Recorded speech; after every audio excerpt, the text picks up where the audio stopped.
Rajasenan Jayaram iconic ആയിട്ടുള്ള combination ആണ് അത്. ആയിക്കോട്ടെ, ഇന്ന് നമുക്ക് ഇവിടെ തന്നെ കൂടാ, എല്ലാം അറിഞ്ഞിട്ട് തന്നെ കാര്യം. ഒരാൾ താരം എന്ന രീതിയിൽ വളർന്നപ്പോൾ അയാൾ കഥയിലും കഥാഗതിയിലും ഇന്റർഫിയർ ചെയ്തു. ഇന്റർഫിയർ ചെയ്തില്ല, ചെയ്യാൻ തുടങ്ങുകയായിരുന്നു. ചെയ്യാനുള്ള അവസരം കൊടുത്തില്ല.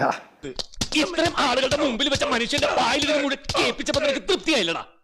കഥയിൽ ഇടപെട്ടത് കൊണ്ട് എന്തിനൊരു സുഹൃത്തിനെ വേണ്ടത്? കഥയിൽ ഇടപെട്ടിട്ടില്ല, പുള്ളിക്ക് കഥയിൽ ഇടപെടാൻ അറിയത്തില്ല.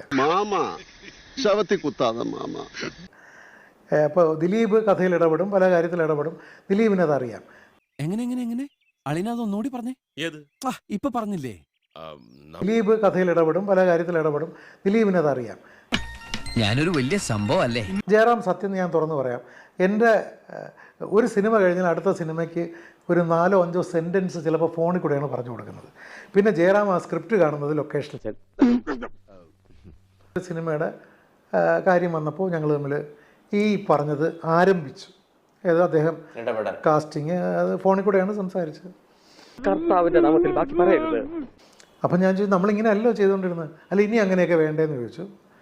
അപ്പോൾ പറഞ്ഞ് എങ്കിൽ പിന്നെ ഞാനില്ല, നമുക്ക് പിന്നെ കാണാം.